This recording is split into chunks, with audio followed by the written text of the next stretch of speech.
Arestado ang isang barangay health worker sa isinagawang buy-bust operation ng Philippine Drug Enforcement Group o PDEG at Cotabato City PNP sa Rosary Heights Mother ng lungsod.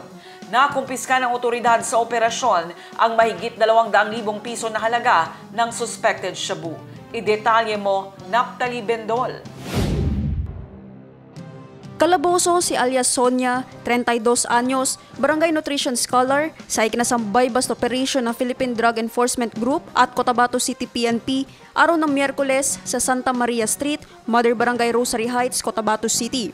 Ayon sa otoridad, 3 linggo na umano nilang minaman-manan ang sospek sa mga illegal transactions nito. Nakumpiska ng otoridad sa operasyon ang mahigit 200,000 piso na halaga ng suspected shabu. Nakatakas naman ang kanyang mister sa operasyon.